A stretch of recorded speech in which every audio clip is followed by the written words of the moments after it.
최근 일선 시군마다 각종 스포츠 대회를 유치해 지역 경제를 살리겠다며 스포츠 마케팅을 펼치고 있습니다. 오늘은 이 스포츠 마케팅의 허와 실에 대해 강원대학교 홍석표 교수님 모시고 말씀 나눠보겠습니다. 네, 교수님 안녕하십니까? 네, 안녕하세요. 먼저 스포츠 마케팅의 의미부터 좀 짚어보겠습니다. 대회를 유치하는 것만으로는 스포츠 마케팅이라고 볼 수는 없는 거죠. 예, 그렇죠.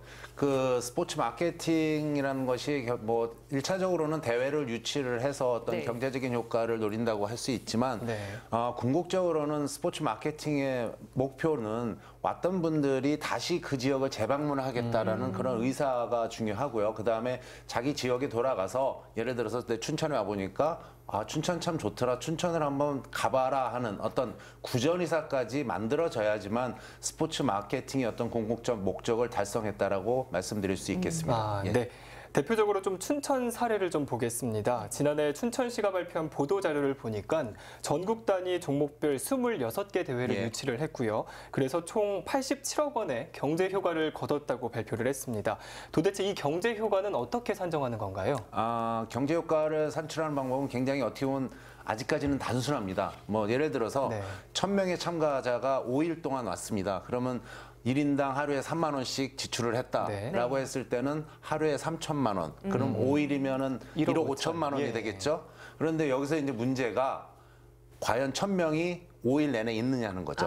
5일 내내 3만 원씩 쓸 수 있느냐는 거죠. 마지막 날 되면은 100명도 안 남거든요. 그다음에 여기서 저희가 좀 간과하고 있는 부분이 실제적으로 지역의 이미지나 어떤 지역의 태도가 대회 전후에 어떻게 바뀌었는지가 굉장히 중요한 상황인데 그거에 대한 어떤 조사라든지 평가는 전혀 이루어지지 않고 있는 그런 실정입니다.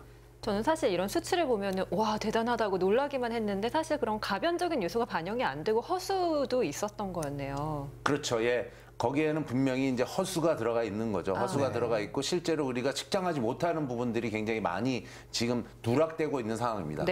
전국 대회를 유치하려면은 시군 간 경쟁도 치열하다고 들었는데요. 이런 비용은 그러면은 주민의 세금으로 충당을 하게 되나요? 예.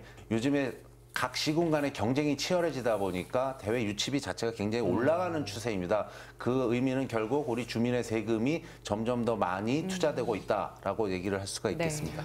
네, 그럼 아무래도 이 스포츠 마케팅을 조금 더 합리적으로 해야 될 것 같은데요. 앞으로의 좀 대안이 있을까요? 예, 일단은 지금 현재 대회를 유치하고 운영하는 데 있어서 전문성 부분에서는 굉장히 문제가 있다라고 생각을 합니다. 인원적인 문제도 있고 그래서 어떤 전문가를 좀 고용을 해야 되는데 현실적으로는 쉽지 않습니다. 그래서 외부에 있는 기관과 연계를 해서 제대로 된 경제 효과를 좀 평가할 수 있는 그러한 시스템 구축이 좀 필요한 것 같고요. 그다음에 도체육회 차원에서도 이런 시군 간의 어떤 대회를 유치하는 데 있어서의 어떤 컨트롤 타워 역할을 좀 해줘야 된다라고 저는 생각을 합니다. 또 하나 이제 마지막으로 시군에 있어서도 시군이 할 수 있는 대회와 할 수 없는 대회들 무차별적인 유치가 아니라 선택과 집중을 하는 좀 스포츠 마케팅을 통한 어떤 지역 경제의 내실화가 이루어진다고 저는 생각을 하고 있습니다. 대회를 유치해서 지역 경제를 활성화하겠다 이런 취지는 좋은데 이게 겉으로만 그럴듯해 보이지 않게 좀 노력이 필요할 것 같습니다. 예, 맞습니다. 네, 오늘 말씀 고맙습니다. 예.